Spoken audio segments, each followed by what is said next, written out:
Vamos lá. Correios negocia um empréstimo de 20 bilhões para equilibrar as contas. Não, você não ouviu errado, não.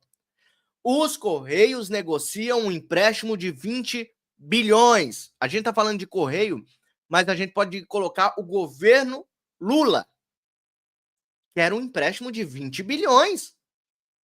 E essa conta vai para quem no final de tudo isso?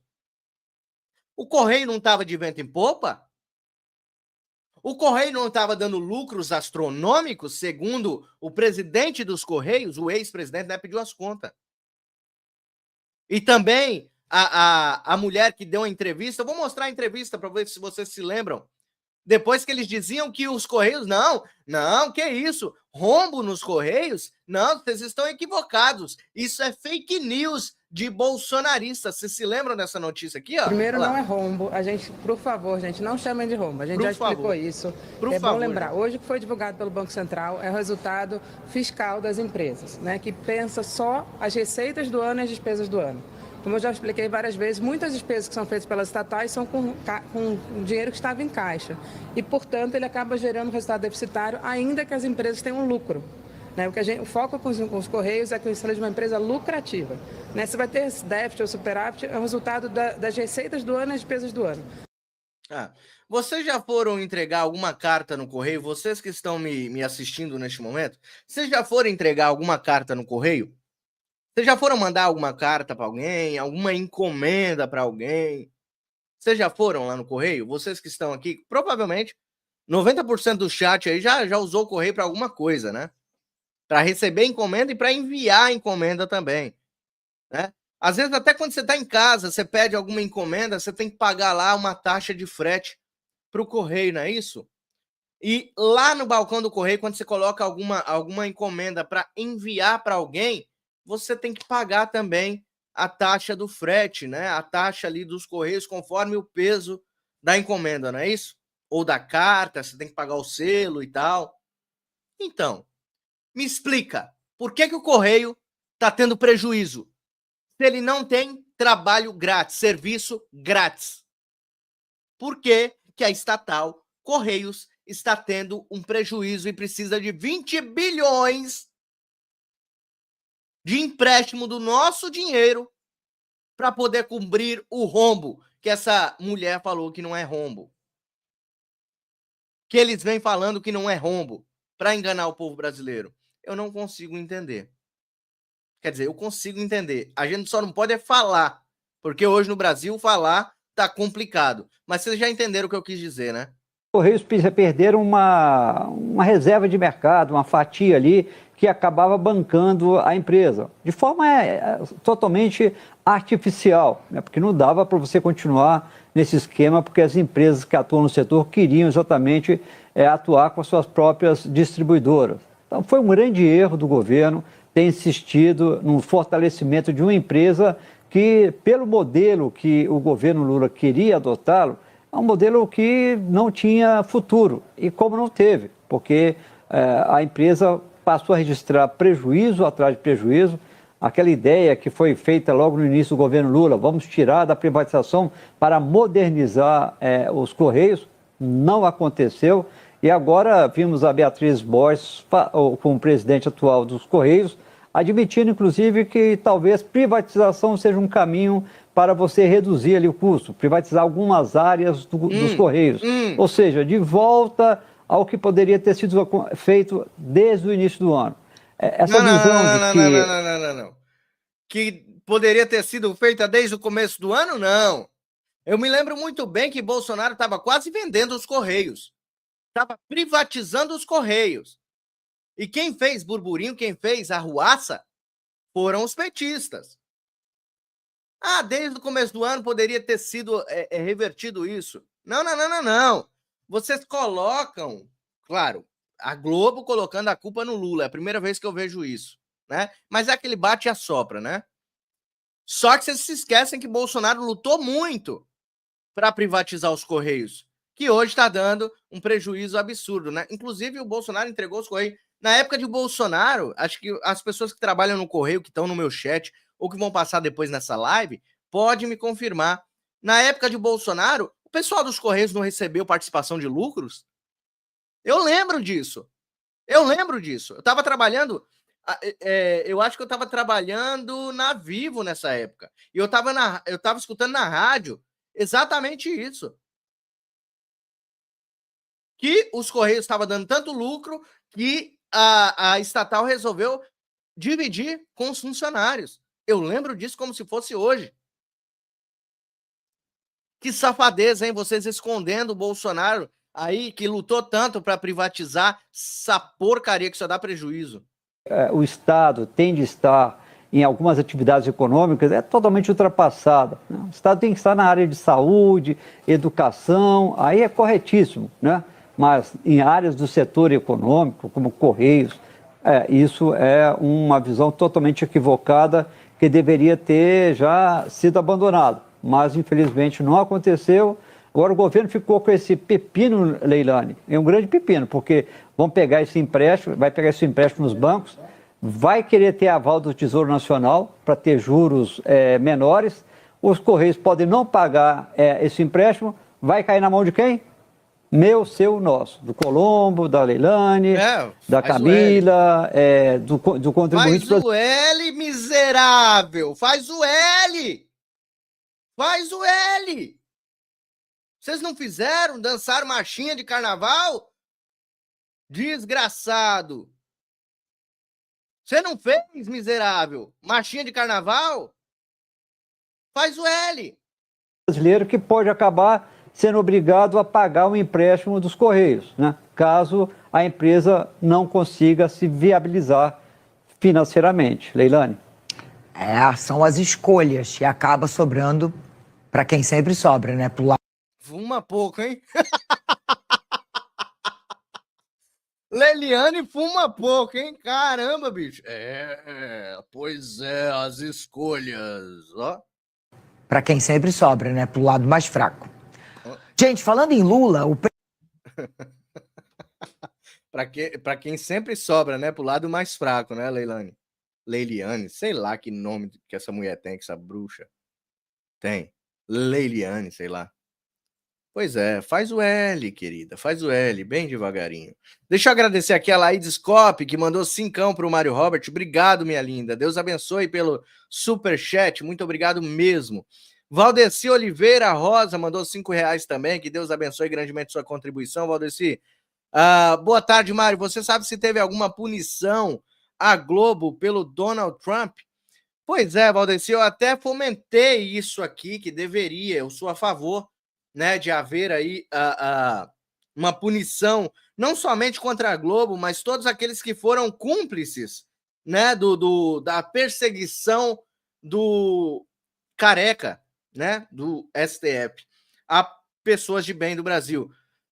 Eu acredito que deveriam ser sancionados também muitos que estão à frente dessas emissoras e muitos jornalistas que se dobraram a fazer fake news, né, para mandar prender, por exemplo, o Amado, né, que fez, o Mal Amado, que fez ali aquela fake news que acabou com a prisão, né, do nosso querido Felipe Martins. Esse deveria ser sancionado. Outros e outros, como William Bonner, né? Outros jornalistas aí, a Canhotede, né? A Daniela Lima, todos esses deveriam sofrer, não somente a Globo, tá?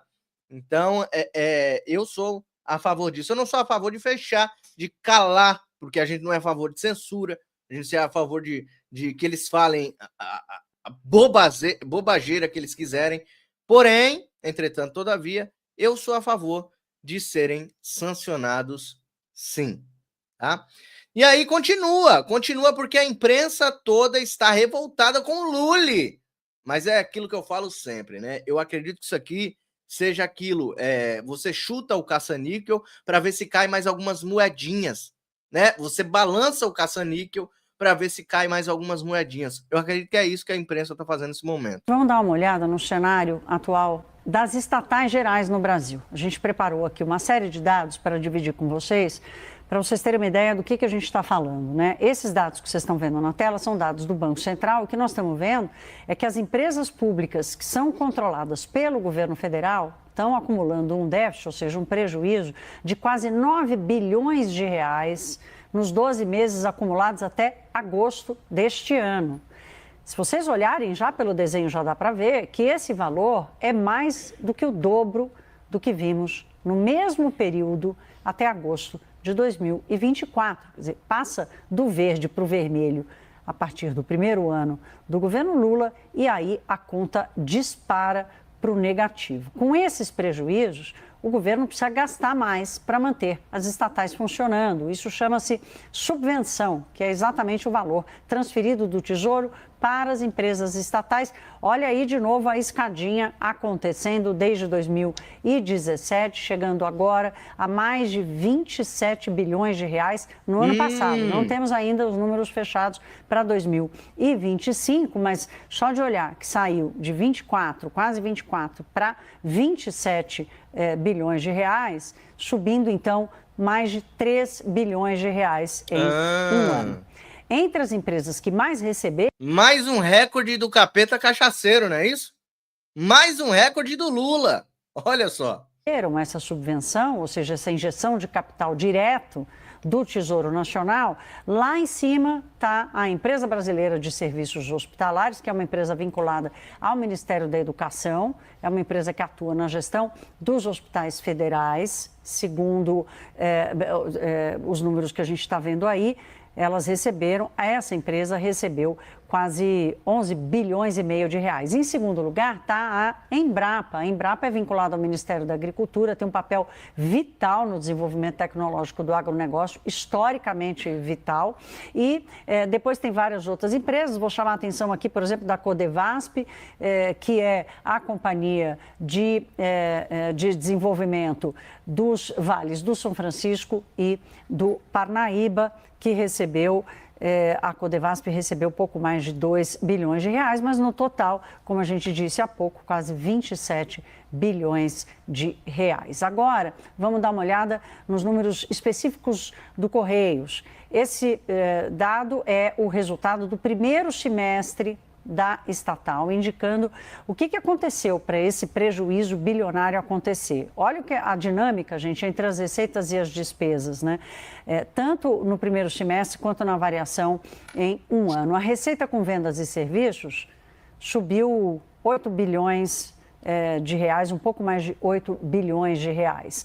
Agora, os custos dos produtos e serviços tiveram uma alta, aí o sinal está invertido, né? As despesas administrativas tão negativas, os custos também, o prejuízo líquido, portanto, é de 4 bilhões de reais. Um aumento, esse prejuízo líquido, um aumento em um ano de mais de 220%. Né? Pois é. O que eu vou dizer para vocês, né? Depois dessa notícia que vocês me trouxeram aí, CNN. Ó, faz o L. Faz o L, porque é isso, a gente já era esperado, tá? A gente já tinha avisado isso aqui, ó, para vocês há bastante tempo. É que vocês não queriam nos ouvir, não é isso? Não vale a pena ouvir youtubers, né? Que trazem a verdade para vocês, não é isso? Mas vocês não querem nos ouvir, vocês querem nos calar, na verdade, vocês estão fazendo de tudo para nos calar, para que vocês sejam a única fonte de informação das pessoas que estão em casa. Vocês não vão conseguir vencer. Vocês não vão conseguir vencer. A gente vence com a verdade. Vocês perdem com a mentira. É tão legal.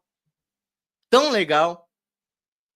E mais mentiras vocês estão contando sobre Eduardo Bolsonaro. A atuação de Eduardo Bolsonaro lá fora, juntamente com o Paulo Figueiredo, está sendo uma atuação primorosa para a libertação do nosso país. Eduardo Bolsonaro, ao contrário do que muitos estão dizendo aí, está se mostrando muito maduro politicamente. Está tendo uma maturidade, ele está absorvendo a maturidade, talvez por estar perto dos Estados Unidos, talvez por estar dentro dos Estados Unidos, perto de pessoas influentes da política nos Estados Unidos, o Eduardo Bolsonaro está aprendendo muito. E ele, juntamente com o Paulo Figueiredo, está trazendo muitas benfeitorias para o Brasil, diferente do capeta cachaceiro que subiu a rampa. Olha só que vergonha para esse presidente das minorias. E aí tem gente que critica o Eduardo Bolsonaro, continua criticando o Eduardo Bolsonaro E aí eu trouxe esse vídeo aqui com o nosso querido Kim Paim explicando toda a atuação brilhante de Eduardo. Não acha que é papel dos deputados, especialmente vocês do PL, de baterem no peito e pelo menos se unirem para levantar a voz no momento que a Globo repete dia sim, dia também que Eduardo Bolsonaro está isolado e não aparece uma voz para falar que não, que o Valdemar da Costa Neto acusa ele de matar o pai, e Ciro Nogueira fala todos esses absurdos e não aparece ninguém, assim, todo mundo coloca a culpa nele e dá aumento da popularidade do Lula, que eu não consigo compreender como é que uma pessoa que está, sei lá, no interior às vezes do Brasil ou em qualquer região, vê lá, olha o que o Eduardo está fazendo, poxa, eu era bolsonarista, agora eu vou deixar de ser, agora eu vou votar no PT, eu era de direita até ontem, e depois do que o Eduardo Bolsonaro está fazendo eu vou mudar. Você não acha que isso também é papel dos deputados? Porque se a imprensa diz, o Eduardo está isolado, quase nenhuma voz se levanta ao lado dele. Quando o Valdemar diz que ele quer matar o pai, quase nenhuma voz se levanta. E eu acho que o trabalho de vocês, nesse ponto, está muito a desejar, minha percepção. Eu acho que é uma cobrança válida, Kim. Não vou desmerecer o teu comentário, eu acho que é uma cobrança válida. E, ao mesmo tempo, eu estou dando aqui retrucar a afirmação baseado no que a gente vê aqui internamente do tudo que eles estão cobrindo. Agora, o que eu percebi, então eu não vou desmerecer nada que você falou, acho que tá perfeito esse comentário. Isso é verdade, o que você está falando é verdade. Os parlamentares não têm colocado muito o Edu em voga, não têm defendido muito bem o que ele está fazendo, o merecimento todo. Eu acho que cabe também um pouco mais de comunicação. Eu, particularmente, eu não recebo nenhuma comunicação privilegiada do grupo mais próximo. Então, eu estou falando baseado em reflexos aqui da mídia, que eu vejo, mídia tradicional, algumas coisas das redes sociais, mas eu não recebo nenhuma mensagem assim privilegiada que possa me dar confiança para eu também poder fazer essa defesa. Eu posso fazer essa defesa no nível que eu acabei de fazer, de observação de reflexos do trabalho dele. E também nessa questão de como é que os Estados Unidos funciona. Então, como eu já estabeleci, as prioridades dos Estados Unidos tradicionais, América Latina e África estão em quarto colocado como sendo prioridade. E a ação do Eduardo e do Paulo tem colocado o Brasil em primeira prioridade dentro desses quatro níveis. E possivelmente talvez agora, o Oriente Médio se pacificando, talvez coloque ainda acima das questões da China. Então, isso é mérito todo do trabalho deles. É importantíssimo destacar isso. Mas é o que eu posso afirmar agora. Eu gostaria de receber mais informações para poder eu, especificamente agora, eu me cobrando, eu poder fazer essa defensoria. Porque eu fico imaginando um cenário hoje sem essa ação, sem Magnitsky, como estaria hoje sem esse tipo de coisa? A gente nem estaria discutindo, por exemplo, a anistia, pelo jeito, porque mesmo com isso tudo, a anistia tá difícil de passar, né? Então eu imagino como seria, por isso que a gente tem essa sensação também. E essa impressão que dá de normalidade, porque a gente daqui, tem um ex-presidente preso sem ser acusado de nada, né? Sem ter é tão absurdo isso, a gente fica pensando, não, era pra estar todo mundo, sei lá, arrancando o cabelo, fazendo algum barulho. Pois é. Aí, por exemplo, o silêncio, né? O silêncio dos inocentes, né? Quem já assistiu esse filme, maravilhoso, né? O silêncio deles é que colocam eles nessa berlinda, né? O Kim Paim encostou o princeso na parede, né? E realmente ele não teve para onde correr. Vou concordar com você que realmente o pessoal tá em silêncio aqui, né? O pessoal tá pensando no próprio umbigo e não estão defendendo o Eduardo Bolsonaro. É um outro ali que você vê defendendo, né? Gustavo Garcia sempre defendendo o Eduardo Bolsonaro, Paulo Figueiredo Eu tô falando do Eduardo porque o Eduardo é deputado, né? E os deputados já deixaram um deputado para trás. Vocês se lembram muito bem do Daniel Silveira, né? O mesmo parlamento aí, ó, deixou o Daniel Silveira para trás. Tá esquecido. Ninguém fala mais de Daniel Silveira. É algo assim absurdo, impressionante.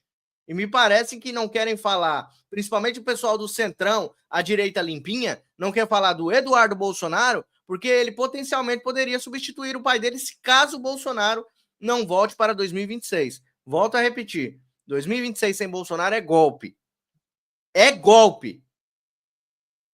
Nós vamos, sim, às eleições, a gente vai ter que ir lá, fazer o nosso papel de cidadão. Temos que refletir aquilo que Donald Trump fez nas últimas eleições. Vai ser grande demais que eles não vão poder roubar. E a gente tem que colocar isso na cabeça. A gente tem que não desistir. É isso que a gente tem que fazer. Não parar, não precipitar e não retroceder.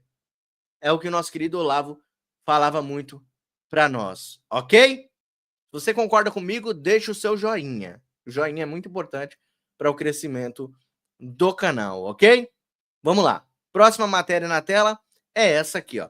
Oposição apresenta pedido de impeachment contra Dino e Moraes. Deputados e senadores dizem que a análise depende da decisão do presidente do Senado, Davi Alcolumbre. Mas tendência é de pedidos sejam arquivados. Ou seja, eles estão perdendo tempo, Mário?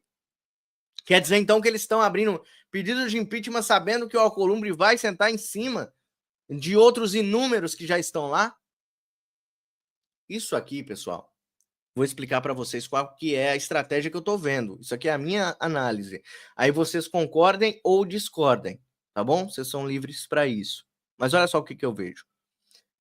Tudo isso que é feito, desde lá de trás, do começo da ditadura de toga, até aqui, tudo que está sendo montado com documentos, com pedidos protocolados, porque isso aqui fica registrado, tá? Isso fica registrado nos anais do Senado, ok? Isso fica registrado lá. Então, todos esses documentos um dia vão ser tirados da gaveta e eu acho que vai todo mundo pro buraco. Todos esses que estão sendo denunciados, todos esses que estão sendo feitos pedido de impeachment, todos esses um dia vão se lascar. Então, eu não acredito que os deputados e senadores estejam fazendo isso como perca de tempo. Eu não quero acreditar que isso que eles estão fazendo é perda de tempo. Eu quero acreditar que eles estão realmente dispostos a vencer e a continuar lutando pelo nosso Brasil. E por isso eles estão correndo atrás de uma coisa que parece perdida, mas que não é. Lá na frente pode ser usada para que a gente fique livre dessa corja aí.